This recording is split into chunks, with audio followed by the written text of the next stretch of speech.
আসসালামু আলাইকুম। জুম্মা মুবারক। তো আমি বিরিয়ানি রান্না করব।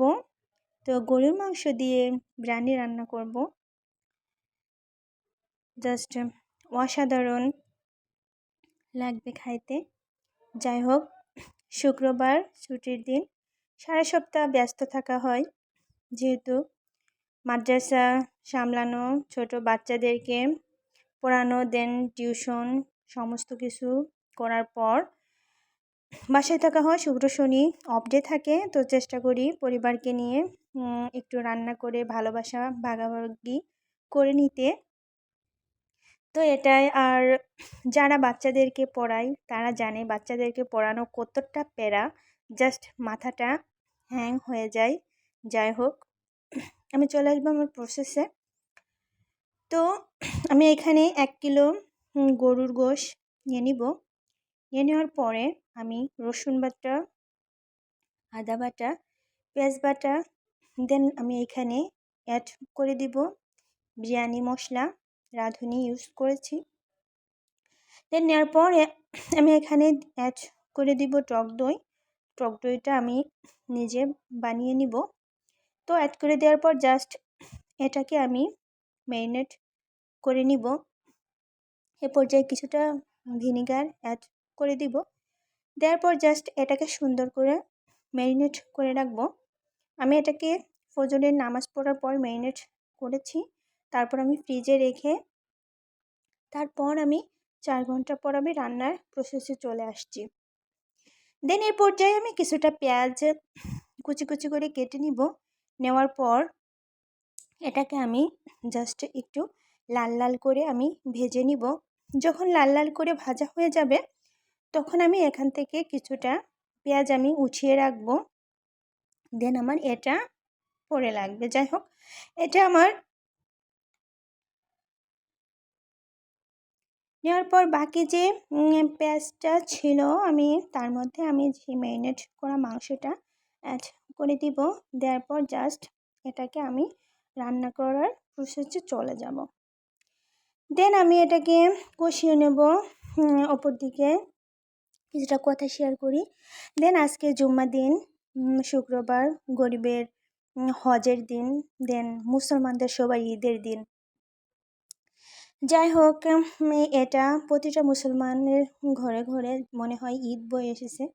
তো যাই হোক, ঈদটা বয়ে আসলেই হবে না। দেন শুক্রবার জুমার দিন আমরা মুসলমান, আমাদের অনেকটা আমল থাকে। দেন শুক্রবার জুমা রাত থেকে শুরু হয়, যেমন বৃহস্পতিবার রাত যদি আপনি সূরা দুখান পাঠ করেন, দেন সেটা আল্লাহর জিম্মায় আল্লাহ নিয়ে নেন। দেন আল্লাহ পাক রব্বুল আলামিন এতটা খুশি হন। সো আর সকালবেলা জুমা নামাজের পর থেকে আপনার শুরু হয় রাসূল সাল্লাল্লাহু আলাইহি সাল্লামের নামে যে দুরূদ পড়া। দেন বেশি বেশি দুরূদ শরীফ পড়ে রাসূল সাল্লাল্লাহু আলাইহি সাল্লাম খুশি হন।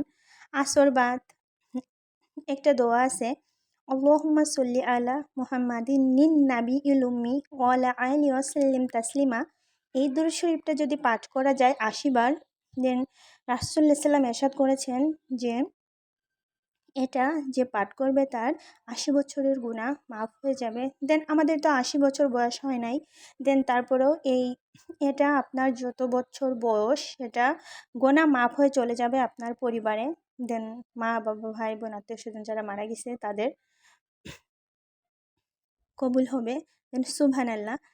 দেন আমরা মুসলমান, এতটা সুন্দর আমাদের ধর্ম, আল্লাহ তাআলা কোনো কিছু আমাদের উপর চাপিয়ে দেন নাই। আল্লাহ রাব্বুল আলামিন বলেছেন হাদিস শরীফে যে আমার বান্দারা দুনিয়াতে বিভিন্ন কাজের সঙ্গে যুক্ত থাকবে, তারা রিজিকের সন্ধানে চলাচল করবে, তার মধ্য দিয়েই আমার নামাজ পড়া আর যতটুকু সম্ভব কোরআন তেলাওয়াত করা, যতটুকু সম্ভব। সূরা মুজাম্মিলের মধ্যে আছে যে আল্লাহ তাআলা বলেছেন যে যতটুকু সম্ভব কোরআন পড়ো, 2 আয়াত 1 আয়াত যতটুকু হোক বুঝে আমল করো। দেন সুবহানাল্লাহ, আল্লাহ কত সুন্দরভাবে আমাদের ইসলামের হাদিসগুলোর মধ্যে সমস্ত কিছু দিয়ে দিয়েছেন তর্জমা করে। যাই হোক, জোহরের নামাজের পর জুম্মাবাদ যদি আপনি সূরা কাহফ পাঠ করেন, দেন দাজ্জালের ফিতনা হতে বাঁচা যাবে। সূরা কাহফের 10 আয়াত যদি মুখস্থ থাকে, দেন কবরের ফিতনা থেকে বাঁচা যাবে, দাজ্জালের হাত থেকে রেহাই পাওয়া যাবে। যাক, সবাইকে আল্লাহ রব্বুল আলামিন কবুল করুক এ দোয়া, আর সবাইকে সবাই নেক নেক মাকসুদ পূরণ করার তৌফিক দান করুন, আমিন। তো এভাবে যাই হোক, আপনাদের সাথে কথা বলতে ভালো লাগলো। এভাবে আমার রান্না প্রায় শেষ প্রসেসে আমি চলে আসছি।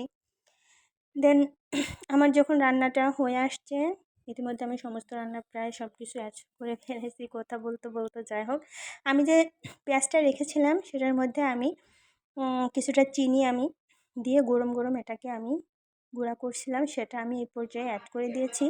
আর দুধে ভিজানো জাফরান রেখেছিলাম সেটা আমি জাস্ট অ্যাড করে দিব। অ্যাড করে দেওয়ার পর এ পর্যায়ে আমি একটু নেড়ে নিব। আর এর মধ্যে অ্যাড করে দিয়েছি আলু বখরা আর কিছুটা কাঁচামরিচ অ্যাড করে দিব। এ পর্যায়ে লাগবে আমার কেওড়া জল।